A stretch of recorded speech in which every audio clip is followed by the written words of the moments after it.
State Circle is made by MPT to serve all of our diverse communities and is made possible by the generous support of our members. Thank you. Passage of this bill is tantamount to genocide. It's not the government putting its finger on the scales.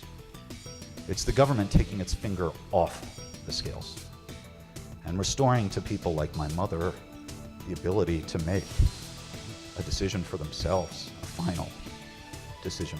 Heartfelt debate over doctor-assisted suicide. There is no safe level of lead. The legislators can raise their hand in committee and push a green button on the floor and stop permanent, irreversible brain damage to the state's children. Getting the lead out of drinking fountains. We want to be very clear that with or without a study bill, we're always willing to meet with the city leadership. And the future of Old Hilltop. Connecting Marylanders to their government. This is State Circle. Good evening. The big story around State Circle this week, medically assisted suicide. It is now a big step closer to being legal in Maryland after an emotional debate and a close vote in the House of Delegates. Nancy Amata was there. So this bill, in my opinion, is not the government putting its finger on the scales. It's the government taking its finger off the scales and restoring to people like my mother the ability to make a decision for themselves, a final decision for themselves.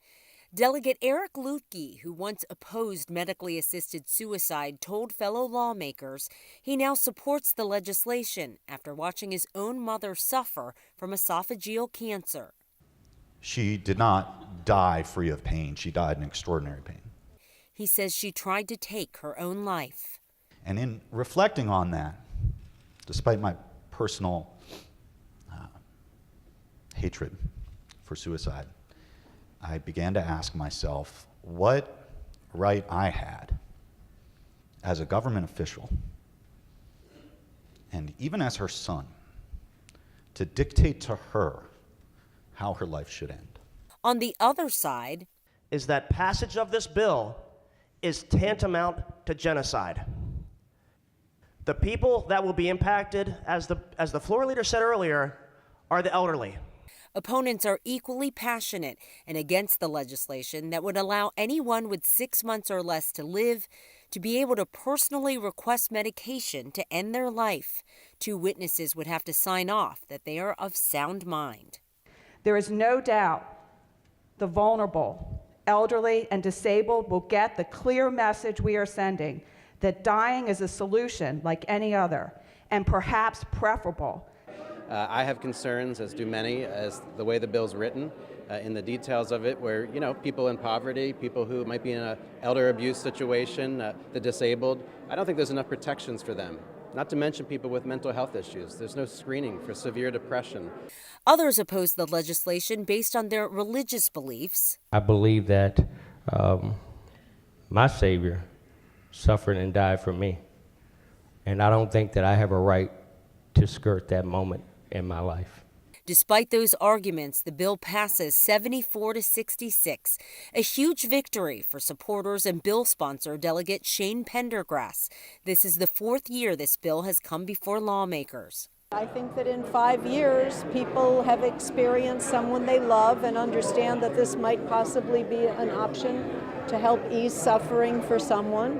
And so people have come to understand the value. I think this is a great step forward for the terminally ill residents of Maryland.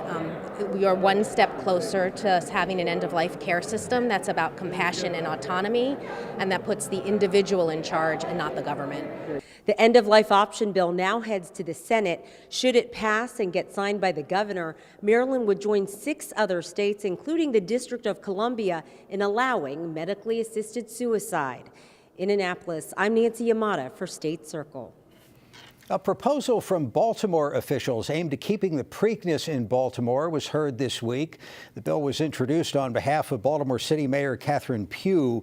It would create a work group to study and make recommendations on ways to fund the redevelopment of Pimlico. Track owners want to move the Preakness to Laurel Park. I would suggest to you that passage of Senate Bill 800 can answer that concern.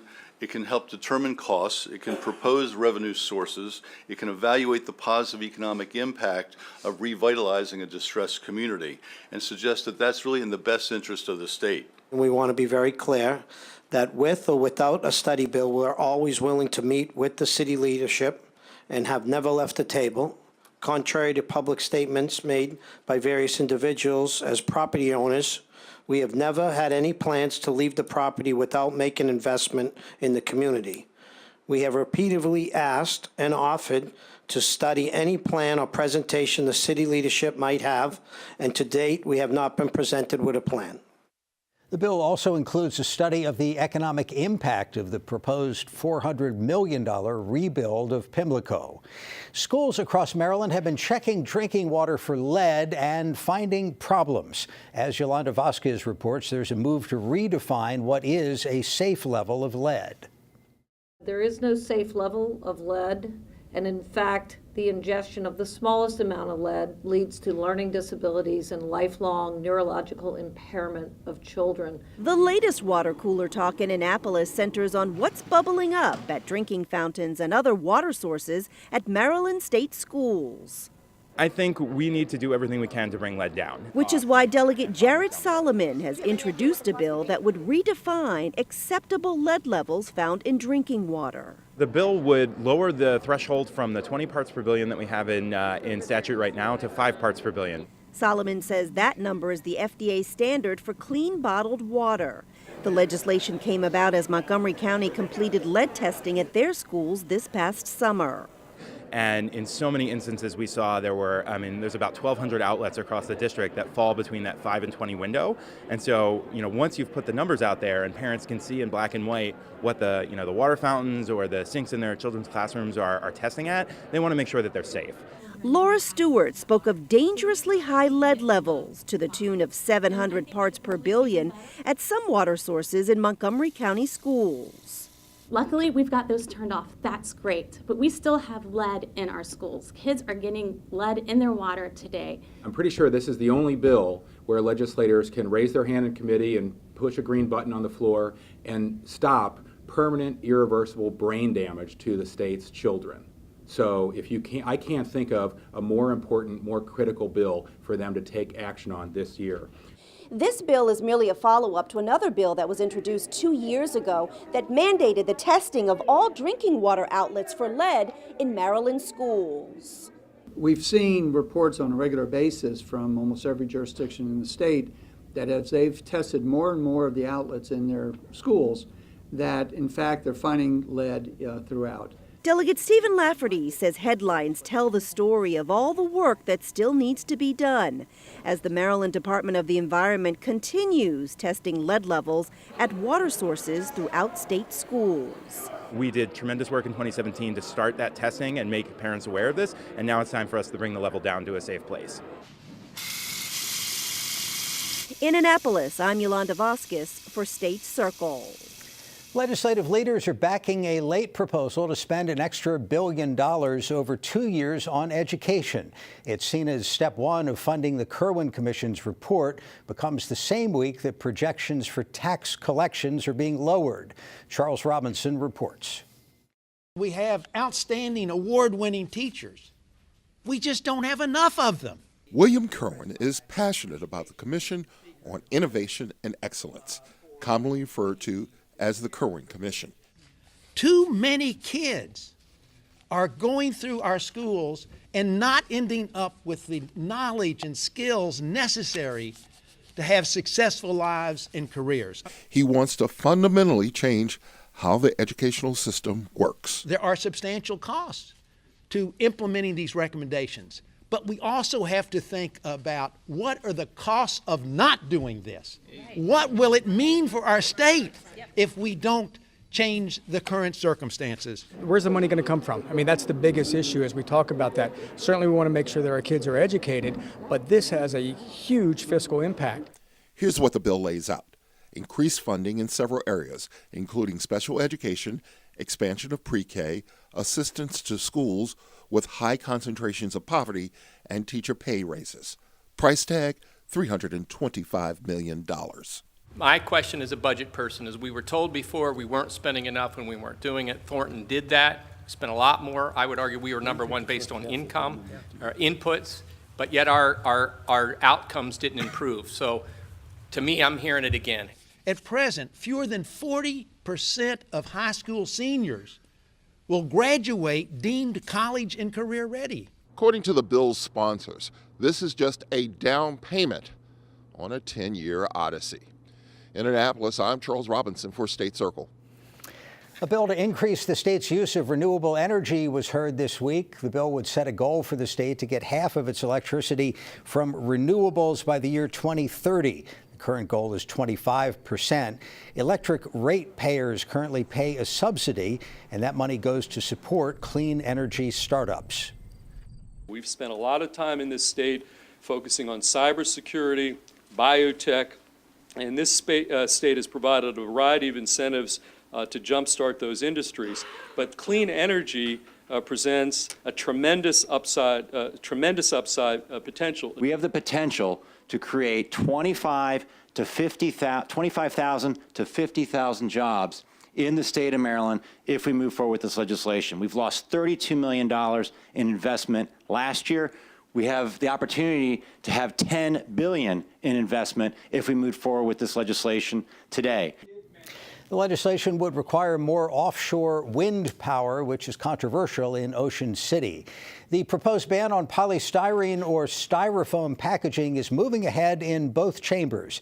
The House today gave preliminary approval to a ban on foam cups and similar products. Earlier this week, the Senate approved its version of the bill. The legislation is backed by environmental groups, but opposed by business interests. Our newsmaker this week is the Comptroller of Maryland, Peter Franchot. Sir, thank you for being with us. Let's start with the economic news. The Board of Revenue Estimates this week writing down the revenue forecast for this year and next. What's behind that?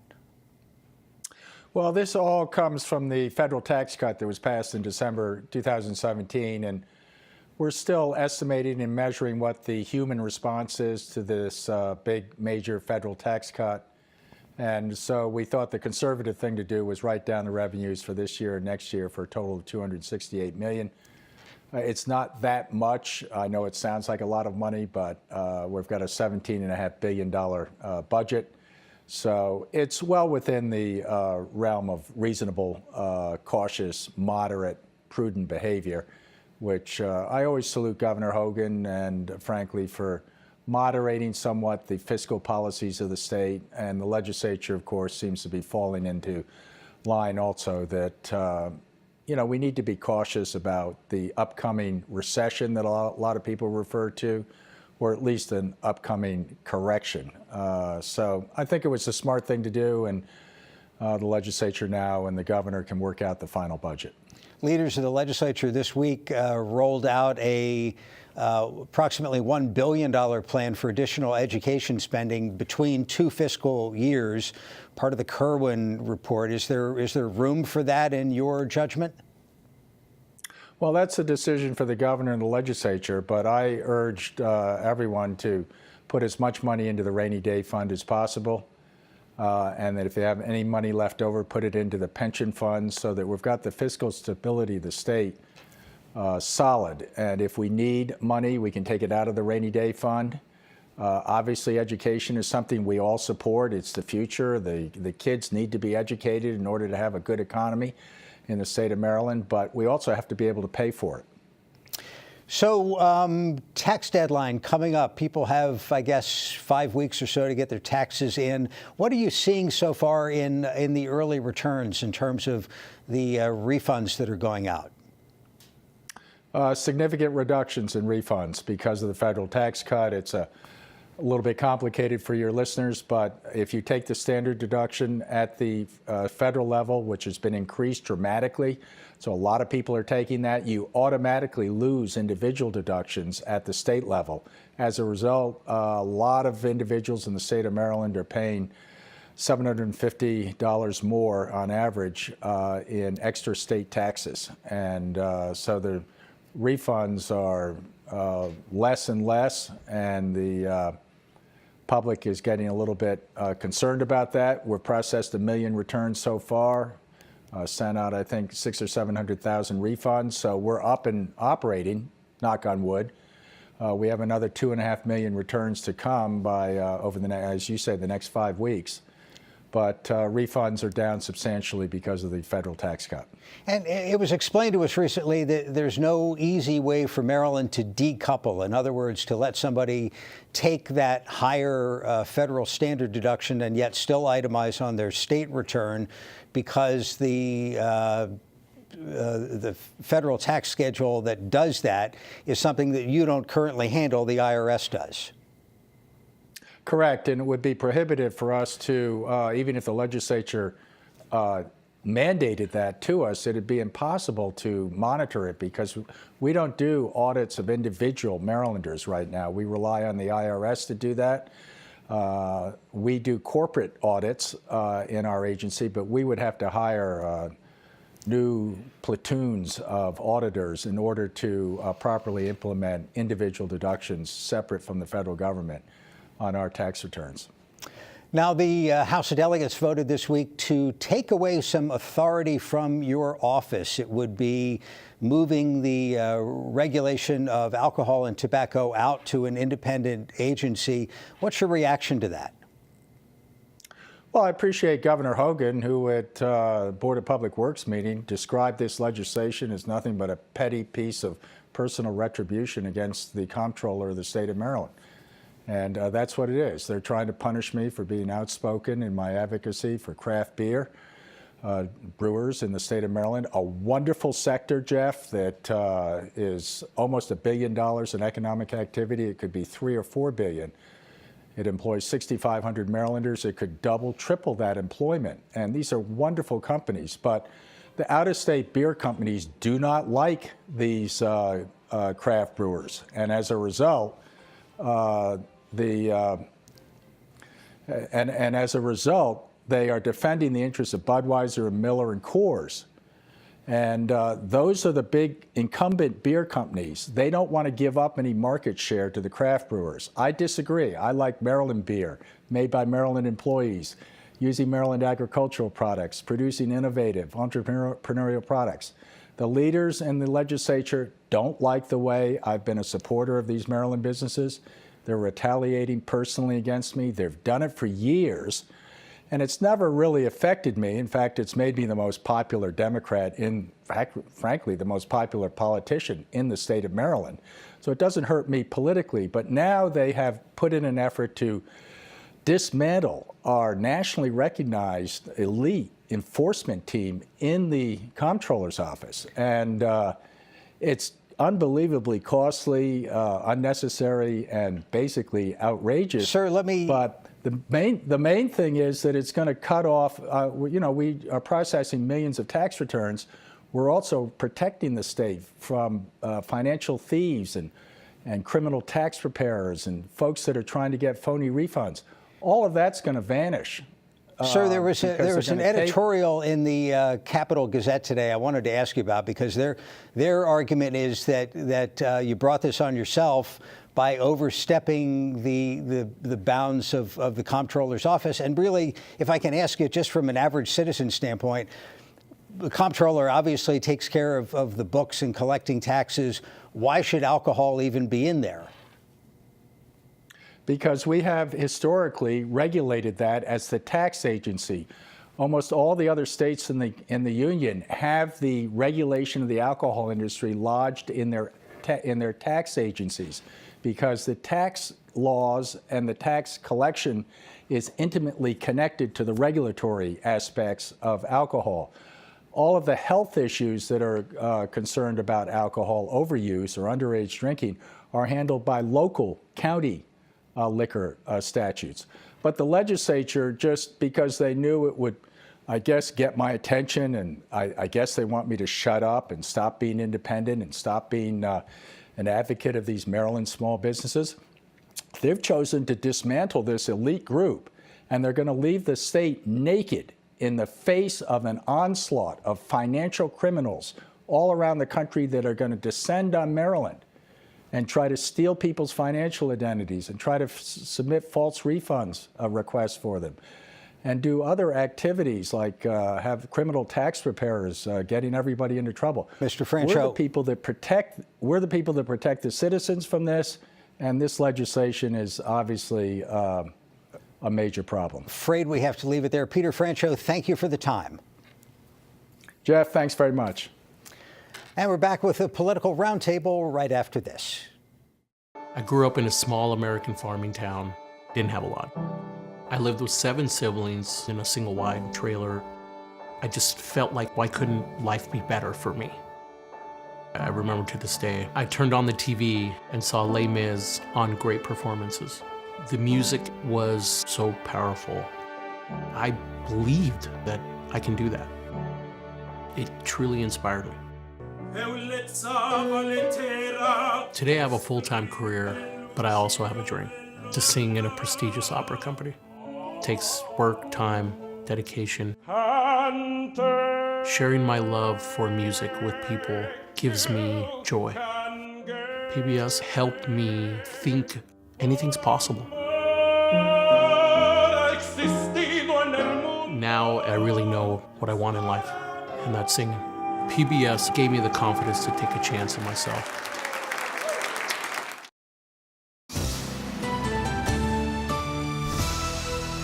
For the political roundtable this week, Charles Robinson joined by Pamela Wood of the Baltimore Sun. We had some movement today on a big crime and justice issue in Baltimore, whether Johns Hopkins should be able to have its own police department. Where does it stand?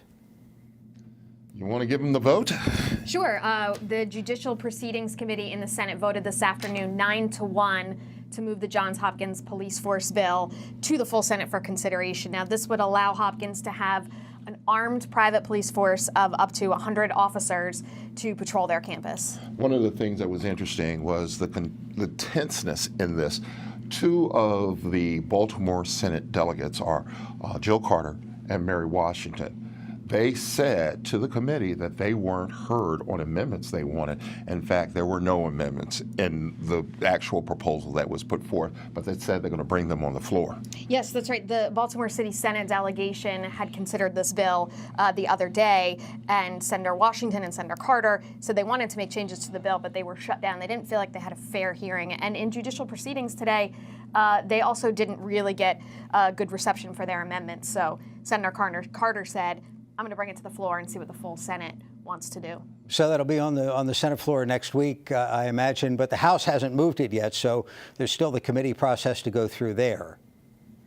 That's right. We're expecting that to happen next week as well, move through the Baltimore House delegation, then on to the full House. There was an unexpected VIP visit late yesterday at the State House complex when former President Clinton was the surprise speaker at sort of an alumni dinner for the state Senate. What was that about? It's funny because I don't know if I ever heard of this dinner. Had you heard of this dinner before? Yeah, I'd never been or anything. It's called the Senate's Past, and it's this special dinner, all the current senators and I believe former senators as well. And yeah, President Clinton showed up to honor Senate President Mike Miller during last night. So a lot of senators were pretty excited about that from both parties, actually. And I think the governor also kind of put his face in the picture. I don't know what that was all about, but I think the whole idea was to honor Senator Miller, who, you know, is fighting a major battle with cancer. Yeah, and apparently President Miller and President Clinton have a relationship. So that was something new I learned from this. Well, of course, Senate President Miller was born in the town of Clinton, Maryland, so he was a Clinton Democrat from day one. There was a bit of a scuffle, Pam, at a hearing today with video that you had of somebody being ejected. What happened? Yeah, so there is a lot of concern in the Senate in particular about the Handgun Permit Review Board. Now, they hear appeals from when folks are denied or given restrictions on their concealed carry permits. And there's a concern that the Handgun Permit Review Board is too permissive. So there's a bill to abolish the board, and a former board member testified rather stridently. She was pretty much shouting her testimony, and when her time was up, she kept going. And she was asked to stop, and when she didn't, a trooper came down and grabbed her by the arm and yanked her up and hauled her out of the room. What's interesting about that is that the Senate has rejected all the Hogan nominees that have come through this year for that handgun board. So Right. people see this as a political tussle, especially gun rights advocates. Yeah, absolutely. I think the legislature adjourns exactly 1 month from today. A lot to do. Pam, you've also been following the aid in dying assisted suicide bill. Where does that go next? What are the odds for it in the Senate? Any idea? Yes, it passed the House of Delegates after an emotional debate this week. It moves to the state Senate, where sponsor Senator Will Smith said he thinks the House vote gives more momentum and a better chance in the Senate. Very good. Pamela Wood, you can read her work, BaltimoreSun.com. Charles, thank you as well. That is our program for this week. Tune in every week at this time as we bring the State House to your house. You can also connect with State Circle online. Streaming videos of our programs can be found at video.mpt.tv. And please follow us on Twitter at MPT News.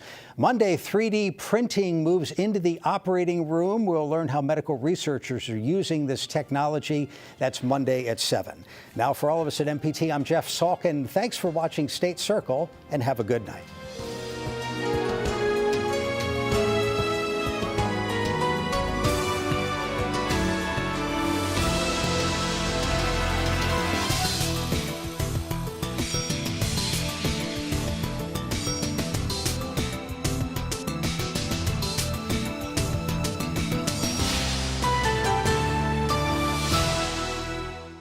This program was made by MPT to serve all of our diverse communities. TV Worth Watching is supported by the members of MPT and by... Founded in the heart of Maryland, 1631 Digital works with lobbyists and advocacy groups to digitally pinpoint and message to decision makers in Washington, D.C., the Maryland State House and Governor's Office. More at 1631digital.com. Hello,